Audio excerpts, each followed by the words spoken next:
പ്രിയ സജ്ജനങ്ങളെ, നമസ്കാരം. ഏകാത്മതാ സ്തോത്ര പഠനത്തിൽ നമുക്കിന്ന് ചിന്തിക്കേണ്ടത് ലളിതാദിത്യ മഹാരാജാവിനെ കുറിച്ചാണ്.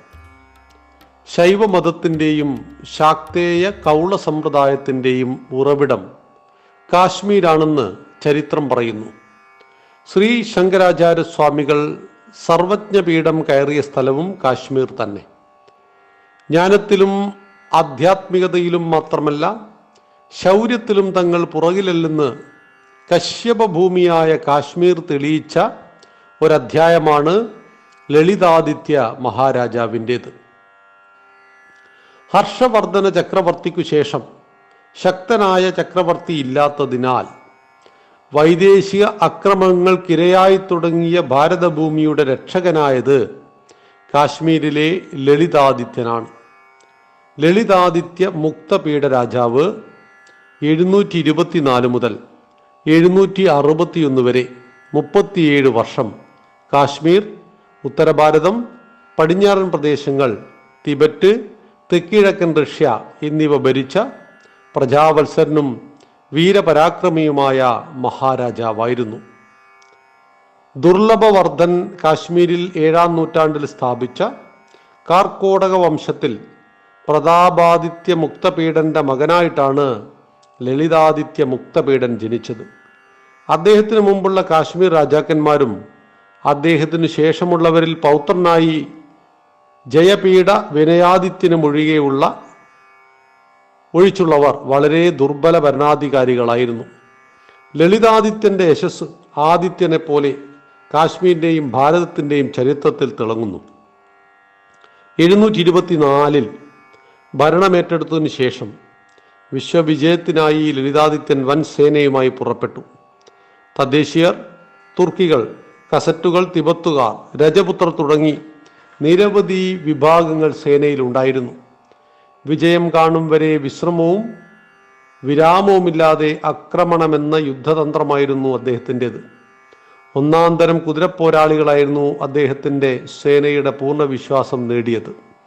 ആദ്യം തോൽപ്പിച്ചത് ഹർഷവർദ്ധനന്റെ പിൻഗാമിയായിരുന്ന കനൗജിലെ യശോധവർമ്മനെയാണ്. ഇതിലൂടെ കനൗജ്, പഞ്ചാബ് എന്നിവ അദ്ദേഹം കാശ്മീരിനോട് കൂട്ടിച്ചേർത്തു. പിന്നീട് കലിംഗം, വംഗം, ദക്ഷിണദേശങ്ങൾ, ഗുജറാത്ത്, രാജസ്ഥാൻ, സിന്ധ്, കാബൂൾ, തുർക്കി, ദക്ഷിണ റഷ്യയുടെ കസക് ഭാഗങ്ങൾ, ചൈനയുടെ ചില ഭാഗങ്ങൾ, തിബത്ത് എന്നിവ ജയിച്ച ശേഷം 12 വർഷം കഴിഞ്ഞാണ് അദ്ദേഹം തൻ്റെ രാജ്യത്ത് തിരിച്ചെത്തിയത്. വിജയിച്ച രാജവംശത്തിലെ ആളെ തന്നെ വാഴിച്ച് അവരുടെ ജനങ്ങളുടെ പ്രീതി നേടുകയും ചെയ്തു. അദ്ദേഹം അധീന രാജ്യങ്ങളിലെ ഭരണവ്യവസ്ഥയുടെ എല്ലാ ഏർപ്പാടുകളും അദ്ദേഹം ചെയ്തു. സിന്ധിലെ അറബ് ഭരണം പാടെ ഇല്ലാതാക്കിയത് ലളിതാദിത്യനാണ്. കാബൂളിൽ വെച്ച് മുസ്ലിം സൈനികർ ലളിതാദിത്യന്റെ സേനയോട് തോറ്റു പിൻവാങ്ങി.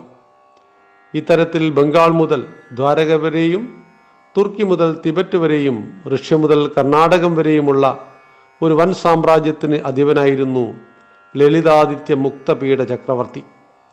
മുഹമ്മദ് ബിൻ കാസിം യുവരാജാവായിരുന്ന ലളിതാദിത്യനെ പറ്റി ഖലീഫയ്ക്ക് എഴുതിയത് ഇങ്ങനെയാണ്: ലളിതാദിത്യനെ നമുക്ക് ദൂതനായി കിട്ടുകയാണെങ്കിൽ ഇറാനിലെയും തുറാനിലെയും അടക്കം സമസ്ത രാജാക്കന്മാരും യുദ്ധമില്ലാതെ തന്നെ നമുക്ക് കീഴടങ്ങുമായിരുന്നു എന്നാണ്.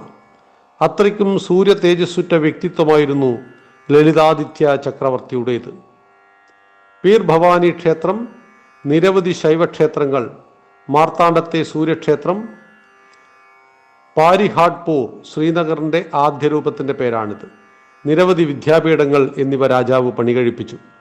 സാഹിത്യം, കല, വസ്തുകല, സംഗീതം എന്നീ മേഖലയിലെ പ്രമുഖർക്കും മതാചാര്യന്മാർക്കും അദ്ദേഹം നിർലോഭം പ്രോത്സാഹനം നൽകി. എഴുത്തിലും വീണവായനയിലും പ്രഗത്ഭനായിരുന്നു ലളിതാദിത്യ ചക്രവർത്തി. തുർക്കിക്കാരനായിരുന്ന ഖാൻ കുതിരയെ അദ്ദേഹം സേനാപതിയാക്കി. ബൗദ്ധരും സേനാപതിയായി ഉണ്ടായിരുന്നു.